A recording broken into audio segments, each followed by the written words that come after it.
memiliki kekayaan triliunan. Untuk menghindari perjodohan keluarga, akan pergi memeriksa cabang perusahaan di Afrika.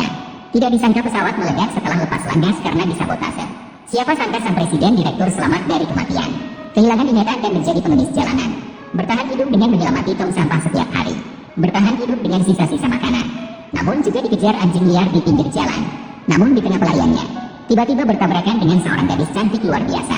Gadis itu langsung terpesona oleh kegantengan sang bos yang kotor. Pesona yang tak terbantahkan. Gadis yang sedang dipaksa menikah oleh ibunya. Secara spontan, dia punya ide berani. Dia mulai memperhatikan bos dengan seksama. Lalu membawa bos pulang langsung ke rumah.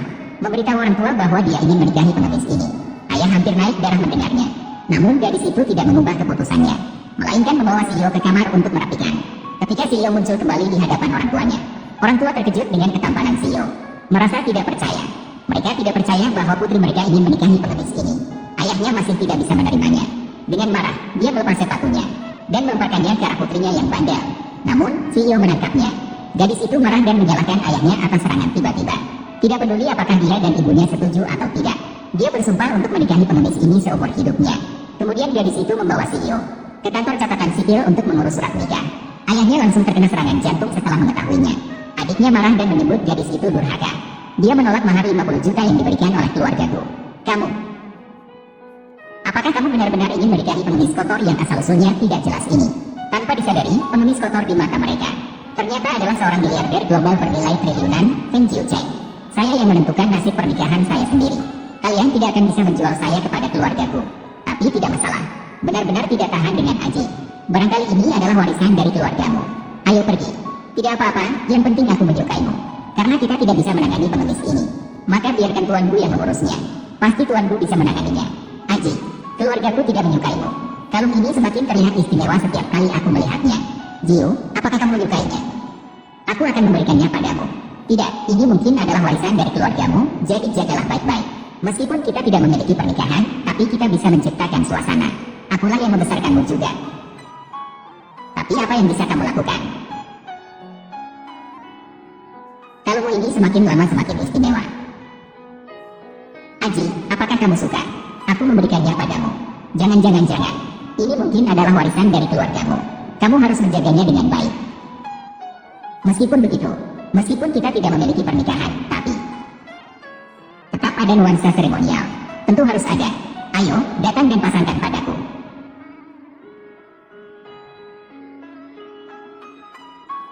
Xiao Sui, ya. Saya akan menghasilkan uang untuk mendukung Anda di masa depan. Mencari uang untuk membiayaiku. Bagaimana cara membiayaiku? Tidak apa-apa. Aku akan menjagamu. Jadi, aku akan melahirkan anak untukmu. Bagaimana mungkin pria bodoh melahirkan anak? Besok kita akan pergi melihat rumah. Setelah kita pindah, kamu tidak perlu lagi peduli dengan pandangan orang lain. Ya, setelah kita stabil. Bagaimana kalau kamu melahirkan anak lagi untukku?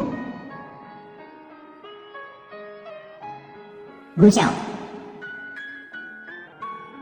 Shao, selama Anda membantu kami menghilangkan pengemis itu, kakak perempuanku adalah milikmu. Orang jahat berani mencoba merebut wanitaku. Tunggu sampai aku menyelesaikannya.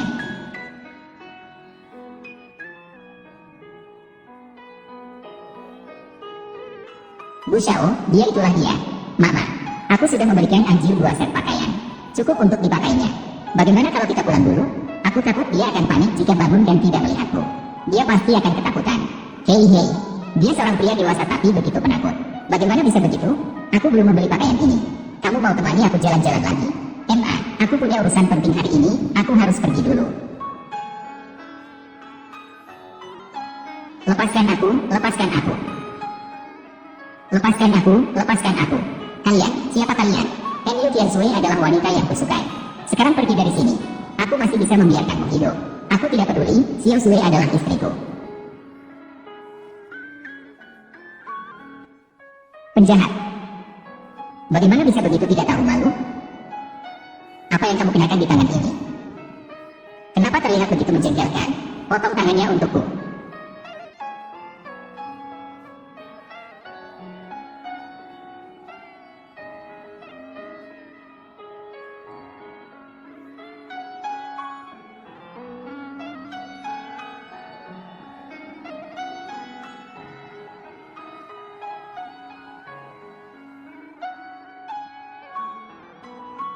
Wakil Presiden Huo, Feng Ershao sudah.